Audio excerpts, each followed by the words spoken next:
सध्याला सातारा, लोणंद, नीरा, दहिवडी, त्याच्यानंतर पुतेगाव, पुतेगाववरनं खाली शिखर शिंगणापूर आणि पंढरपूर निघालेलो आहे. तर निरेमध्ये आता आपले निरे भेटलेले नाही आपल्याकडून वगैरे आणून चांगल्या प्रकारे त्यांनी चौका चालू केलेला आहे. बागेत काय जायला 17-18 किलोमीटर आहे, पुढे पण जायचंय. पण आता ते म्हणले राजे की आम्ही जे उत्पन्न घेतलंय थोडं आम्ही तुम्हाला सांगतो बाकीच्या शेतकऱ्यांसाठी नाही का. तर त्यांनी कुठून रोप आपल्याकडनं घेतले, पण माल किती निघाला आता काय रेट चालू आहे. जे पण आपल्याकडे आले होते यांना कसा माल भेटला हे म्हणजे शेवगा शेतीमध्ये सध्याला जे लोक संभ्रमात आहेत ना, शेवगा परवडतो का काय होतंय का, तर तुम्ही फक्त जे काय घडलं ना तेच आपल्या मित्रांना सांगा. तुमचं नाव सांगा, किती शेवगा लावला काय सगळं सांगून नका.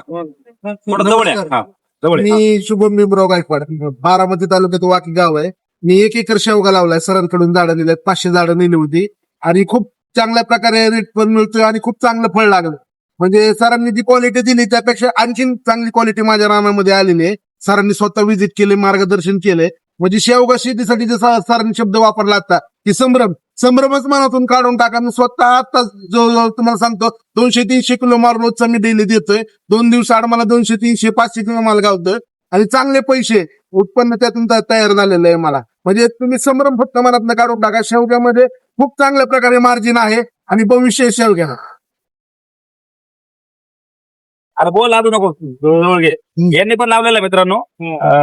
हे आपल्या हे रोप घ्यायच्या अगोदर हे 8 दिवस बागेमध्ये आले होते, यांनी पण लावलाय. आणि जे आहे ना ते सांगायचं किती लावला होता, किती माल विकला. माझं नाव संकेत सदाशिव गायकवाड. आपण बियांच्या पण बिया घेतले होते सगळ्यात पहिल्यांदा. तर बिया चांगल्या आले, चांगल्या पद्धतीने आले. चांगला रोजचे 100 किलो. तर आपण यांच्याकडून 300 निघते, 300 रोप झालेत लावलेत आपण यांच्या चांगल्या पद्धतीने. मग शेवगा हे इतकं भारी पीक आहे ना, ते लय भारी पीक आहे. डेली रोज आपण 100 किलो तोडत आहे, चांगले भाव बी गावले आहे. जास्त बाजार किती गावला? जास्तीत जास्त 50 रुपये, कमीत कमी 20 रुपये. 20 रुपये. हे पहा पहिलंच वर्ष आहे, आणखी थोडं पुढे जायचंय. आता छाटायचंय, छाटून पुढे उत्पन्न वाढणार आहे. त्यांनी व्हिडिओ पाहिले, दिलेलं जे मार्गदर्शन ते व्यवस्थितपणे घेतलं. शेवगा शेतीमध्ये आंतरपीक पण घेतलंय. मी वारंवार सांगत असतो. आता आंतरपीक किती घेतलं सांगा? आंतरपीक घेतलं मिरची, आणि मिरची 110 रुपये किलोनी गेली माझी. 1 एकर मिरची होती, मग 110 रुपयांनी गेली. विचार करा पैसे किती झाले. आज लेबर वगैरे सोडून मला कमीत कमी त्या मिरचीमध्ये 2 ते 3 लाख रुपये निवळ नफा उरला. सांगायचं काय माहितीये का मित्रांनो, हे बघा जास्त क्वांटिटी करू नका. 5 एकर 10 एकर अजिबात नाही. 1 एकर 2 एकर मध्ये समाधानी राहायचं आणि स्वतः कष्ट करायची तयारी ठेवायची मित्रांनो. आज जर हायब्रिड दिवस असेल ना, रानात तुम्ही आले तर पाहता होता अंगामध्ये टी शर्ट आणि बरमुडा असतोय. बरोबर आहे.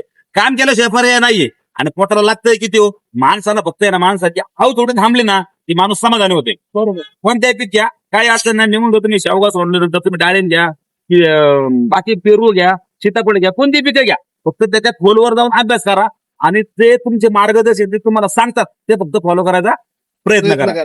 असं मित्रांनो, धन्यवाद.